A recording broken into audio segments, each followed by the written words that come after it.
Omar, thank you for your Yes. time. Just wanted to have a quick discussion. Obviously, we visited back a few years ago, and it was great spending time with you and the children at your orphanage. You're doing a lot of good work, not only for the church, but especially for the orphan children who have disabilities. And I have listened to the stories that you shared with us when I was there, of all these kids who had not only mental health and physical health problems, and they, on top of that, they were born in really poor families, and then they were orphaned. Their parents were poor, or some of them passed away, and some really Yes. extreme circumstances. So I know, Peru has a lot of wealth. They have a lot of rich people, and it's a beautiful country. I've seen Machu Picchu, and I've been to Sacred Valley and everything. But at the same time, there are a lot of people who need help, a lot of children especially who need help. So thank you so much for doing that. I just wanted to ask you about the children, how many children you have, how many homes you have, and with the pandemic we have, how are the children doing, and is everybody safe? Yes. Okay. We have now two houses. Both one from the other one are 10 blocks away. One especially for the older people, and also we're building there a school, a big school. And the other one where we have the youngest people. We have already 247. The youngest one is 2 months old. She's a baby girl. And the oldest one is 97 now. She just became 97. She's a beautiful old lady who who lived 70 years in the streets, Oh my God. picking up garbage and things to recycle. And then she broke her hip and she was abandoned. So we picked her up like 4 years ago already. She's the older one.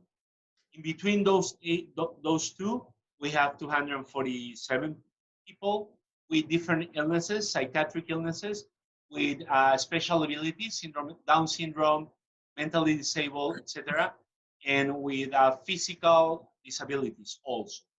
Yes, boys and girls from all ages. The children that come to your orphanage that you take care of, can you tell us a little bit about how many of them get adopted and they go to good families? And um, I've seen some of the children there who are very severe in terms of their illness, and the others who are not so much. Can you share something about that? How many children you're Sure, able to settle with the families? sure. We already have give in adoption 12 kids already. It's very difficult to find in Peru families who wants to adopt kids with special needs. And also it's very difficult, the adoption system in Peru. Very, very hard. It can take 4 years to adopt a kid. So they good to, some of them good to families in Peru. Some of them go to families outside Peru, like Leo Francisco, who is in Italy now already for 2 years. He's very good. He's very happy. He has a beautiful family in Venice. Venice, yeah, in Italy, yeah. Venice. Yeah, they're living there, and he's very happy. He always sends us messages now in Peruvian Italian language. He's trying to learn Italian, but he mixed both languages. And the other kids were adopted here. It's not very easy. You asked me in the first question, how are they about the pandemic, the problem with the coronavirus? Thank God they are all healthy. We have no problems with the illness in our house. None of them are contagious. And Father Omar, can you share with us how is the mood? I mean, I've been to your orphanage. It's a small house.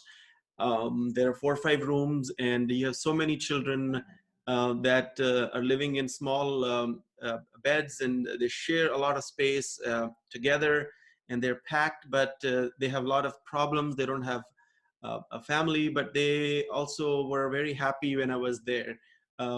So can you share some of that with our listeners today? Sure. First of all, we grew a little bit. We built some more spaces because when you come, we were like 140. Now we're almost double. So we need to build some other spaces, and we receive help from groups of people here in Peru and also from other countries like Germany. Help us a lot to build a new big building, very beautiful and very useful. New kitchen, new dining room, and everything. But our first job here is to give them all the happiness, all the love that they have now received outside before they come here. So when a new kid, a new people, a new person comes here, all our volunteers who work here, who live with us, have the work, they have to give them all the love that they have not received in the 12, 10, 20 years before they come here. So we give them a lot of love, real love in food, in health, in taking care of them, but also in smiles and in kisses and in hugs and in fun, in different activities. We try to give them a regular life, which is very difficult because they live like 8, 10, 12, 20 years with nothing of anything. And when they come here, we try to give them all of that. No, thank you. That's great work. I think some of my colleagues have more questions as well. Juliana, you have a question? Yeah, thanks so much, Amor, for all that context. It sounds like a great orphanage. Um, and I do have a background in the not-for-profit sector, so what you're doing is quite admirable. So thank you. Thank you very much. I know like this is a very trying time for a lot of people, let alone if you have two houses full of kids that have disabilities and dependent on loved ones like yourself. I'm wondering from different people like in our networks, what can we do, whether it's something very small or something very big. I think a lot of times people think that money is the answer, but a lot of times it's not. And some people just don't know what it could be. So I'm wondering, in your opinion, what would be the best? Sure.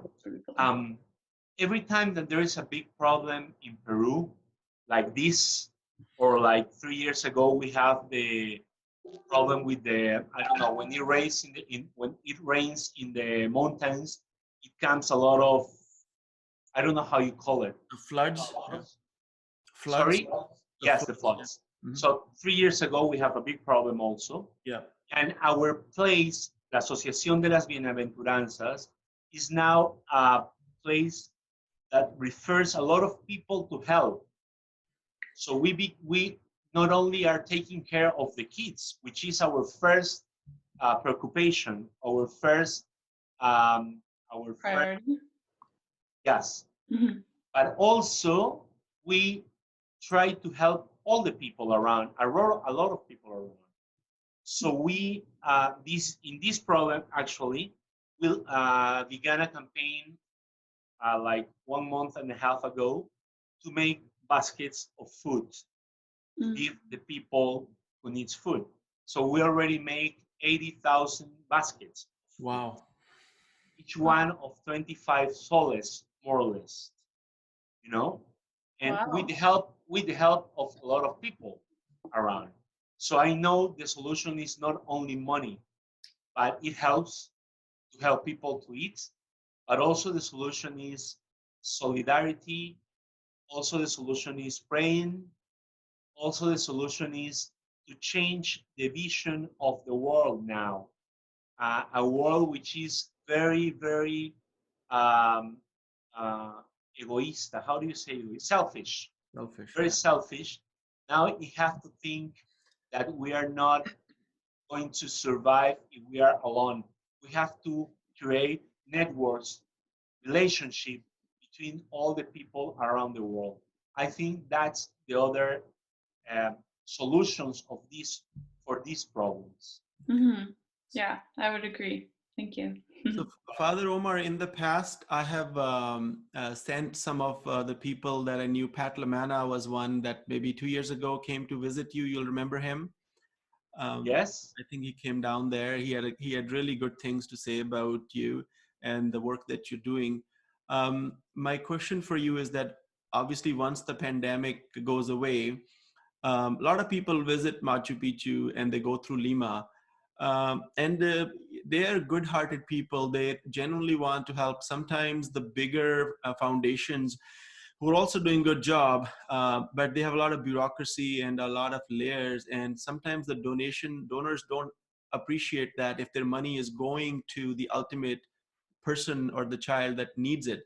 But with your association, one thing that I have always wanted to do and spread the message is that if if some of the North Americans are going to Peru, they should maybe take some time to have a quick visit and a stop to say hello, and maybe give you the money direct rather than going through associations and all that. Or if they give us the money, we send it out to you. Um, in terms of visiting some of the people without disturbing your children or your operations, do you welcome that if there are some people who want to come visit, but also like give you direct money, direct donation, so you can tell them that, look, you gave me $1,000 or $2,000, whatever you give me, this is what I'm going to do with this money, so that they can really appreciate that. Yeah, they're very, very welcome. When this problem finishes, they're going to be very, very welcome to come to visit us, to know our place, to know that their help, whatever it is, $1 or whatever they want to give us, is going to be used for good. Sometimes we're very, very, we have a lot of problems with the basics, food, medicines, the basics. Sometimes we need to be helped in projects to build a better place, to change like mattresses or change like sheets for the beds or whatever, or clothing. So when they come, and we're going to show them the place, and we're going to be very sincere with them, telling them what we need, and that their help is going to be directly what they decided to help. If they decided after knowing the place, after talking to us, after we show them the needs we have, they can decide for one of these, money is going to be directly to that. Okay, excellent. I want to not take too much of your time because I know you're very busy, but I have one last question for you. And then Sure. also if Nolan or Armin or Juliana, if you have any last question, you're welcome to ask. But my last question for you, Father Omar, is I'm going to share the screen with you to show you some of the children that I visited with you in the orphanage 4 or 5 years ago. And they were obviously in very, very difficult situation. They were orphaned and they also had extreme amount of physical disability. And if they had not come to your orphanage, maybe they would not be where they are today. So if you can maybe, I will show you the screen now and you can pick 3 or 4 and just tell us real quick as to how they came to your orphanage and where they are today. So with Sure. that, let me just try to do this share. So you can see this screen. Yes, yes, yes, perfectly. So Perfect. this is our little website that we set up 4 or 5 years ago, Yes, educatekids.org, and these are some of the yes. stories. This boy, I remember all of them very clearly, but Francisco especially, very bright, very happy boy, although he had Yes. issues with his hands and feet. Yeah, and actually it was fun. It was funny because he came here because the doctor says he has Down syndrome, and Hmm. he has not Down syndrome. That's why they brought him here, because we don't receive kids without an special need or an illnesses. If he's healthy, he goes to other orphanage, not here. Yes. So he was that diagnostic with Down syndrome. That's why he came here, and we received him with the diagnosis. And after we do some, we were helped for doctors, and they make this special examination, scientific examination, and he has no doubt, he's no Down syndrome. He's perfectly healthy. Now he's in Italy with a beautiful family. Very nice. The other one, Jesus David, Yeah. he was the third one in arrive. He arrived here when he was 7 or 6 months old. Now he's almost 12. He has brain paralysis, but he's completely healthy, mentally healthy. So he's very intelligent. He's going to school. He's developing a lot of skills, even he cannot walk yet. Right. Luis Maria, he's the first one. He's now almost 40 years old. He's always like in the picture, smiling and having fun and pointing everybody and smiling about everybody. He cannot walk. He's severe mentally disabled. He's the first one. He's the one who showed us the path of what we have to do. Jesus Gabriel is died already 1 year ago. He passed away, Mm. but he was very happy when he was here. Noelia and Genesis, they are sisters, both of them. They are still with us. They are psychiatric patients. They have schizophrenia. Ada Milagros, she was already adopted also. Okay. Mother who has he's mentally disabled. She's mentally disabled also. She is in a special home for older girls with special needs. And Josef Varanikova, that's not correct. The last name is not correct. He was born on jail because his mother is from Belarusia, I think, or Ukraine. She came here to take drugs to Europe, and she was caught in the airport.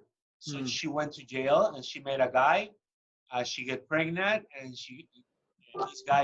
this kid was born in jail, and they can stay with their mother until 3 years old.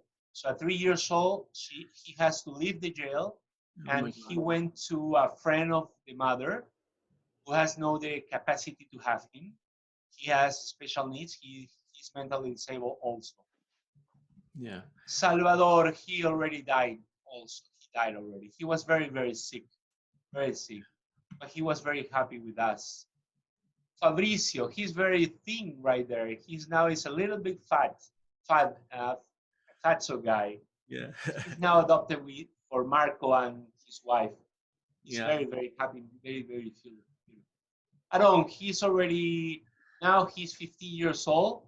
He was changed to another home like 3 years ago already. The government decided sometimes to take kids from here and put them in another place. Estrella, she has autism, very severe autism, but now she's doing some steps with the therapy she's receiving. She's like more social. She helps to take, especially a girl, to the dining room, to the bathroom, and everything. She's now almost 8 years old.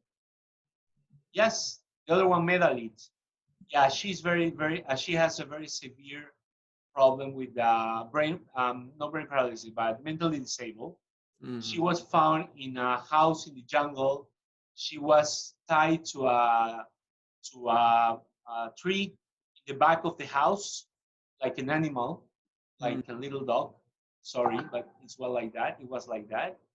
So she was feed like an animal in the floor. So when she came here, the first time that we put a dish food in the table, she took the dish, put the food in the floor, and began to eat from the floor because she was used to it. And Mm. now she's getting better. She's a psychiatric patient. Yes. Yeah. Samantha, she died already. She died already. She was brought here for his father. Yeah. His father used to work in a taxi as taxi driver with her, and somebody helped him to bring her here. Yeah. Those are our kids. Yeah. Yes. Okay. Well, thank you so much. You're very welcome. You Thank guys are you. doing great work. We will certainly try to spread the word in our network and try to help as much as we can. We are going to send you $3,000 small donations that we had collected over last 1 year, and we Thank you hope very much. to do more in the near future. So Nolan will follow up with you to get your wire transfer information. We should send that money, let's say next week, Monday or Tuesday. Great. But yeah, to all the watchers and listeners, all I would say is that feel free to contact me, and I would be happy to put you in touch with Father Omar directly. And this is a great way to help. This is where your money will go directly to the people who need it. And That's right. we are so fortunate here compared to many other places in the world. I can't even imagine, and I've seen it, I can't even relate how somebody's life could be. We're so fortunate. And sometimes we complain in our world that we are stuck in a beautiful house or a condo with food and everything else. I think this makes us appreciate what we have and what God has given us so much more. So I won't take any more time. Thank you so much, Father Omar, and we will stay in touch, and I will connect with you again soon. Thank Thank you. you very much. Nice to Thank meet you you. guys. Thank Thank you you. very Nice to much. meet you. Bye. Thank you very Thank much. you very Bye. much.